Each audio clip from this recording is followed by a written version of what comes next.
Hi everyone, Anthony Fantano here, the internet's busiest music nerd, and it's time for an album review. This is a review of a piece of music from the band Pianos Become the Teeth. They are a Baltimore band. This is their second album, and I'm sure Caltrichesta has lined up something witty, deep, and thought-provoking in response to this band's name. Yes, a word of advice: don't play pianos with your teeth. Play it safe and just do it with your fingies. I hate Caltrichesta. So yeah, Screamo. It's a pretty polarizing term.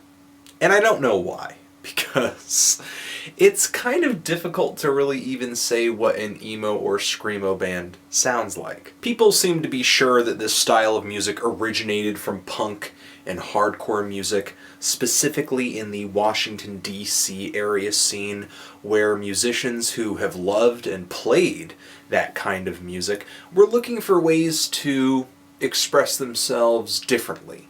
Two of the earliest examples are Rites of Spring and Embrace, the last of which featured Ian MacKaye on vocals, and the frontman from Rites of Spring actually joined with Ian MacKaye later to form Fugazi. And in comparison with a lot of the DC hardcore that came out before, these albums were way more melodic, they're sadder, they're darker, they just sound like they were produced by young people who were kind of frustrated and figuring out a way to navigate life. And this emo-core, emotional hardcore term has been getting used for decades, and as a result, early bands like Rites of Spring don't sound anything like the emo bands of the 90s, like Jawbreaker and Sunny Day Real Estate and Cap and Jazz, and those bands don't really sound like the bands that kept the emo style popular into the 2000s, like Jimmy Eat World, Dashboard Confessional, and Brand New. Stylistically, some of these bands aren't too far away from hardcore punk,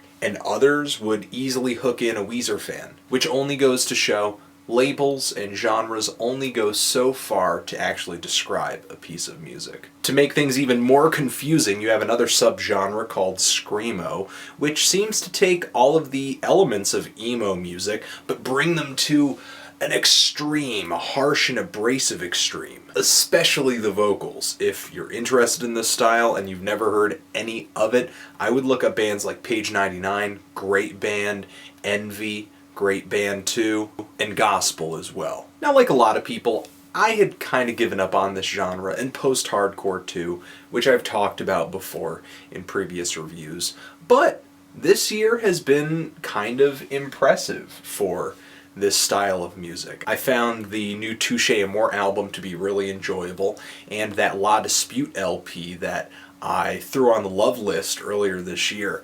I think I love that album more now than I did when I first reviewed it.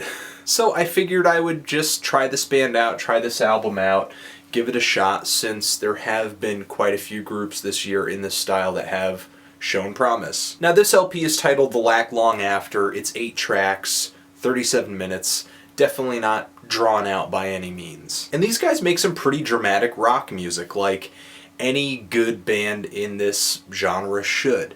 And a lot like the band Envy, they make sure to incorporate some post-rock elements into their music too. There are some spots on this record that I could actually see the band Explosions in the Sky rocking, especially at the end of a track like Liquid Courage. It's not like you're going to find a lot of long, quiet, slow, and shimmering guitar interludes just sparkling in the sky. It's not quite that post-rock. But these guys definitely display a love for this music, especially in their climaxes, where they're hitting these heavy power chords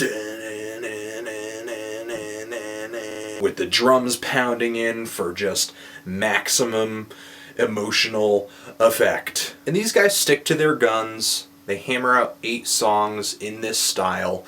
They're pretty consistent, but I just found a lot of negatives as I listened more and more and more. A lot like that Touche Amore record I reviewed earlier this year, I thought there wasn't really enough vocal variation on this album. The vocals are just screaming and screaming and screaming and screaming, and it is a little exhilarating at first, yeah, but they never really quite let up on much of this album.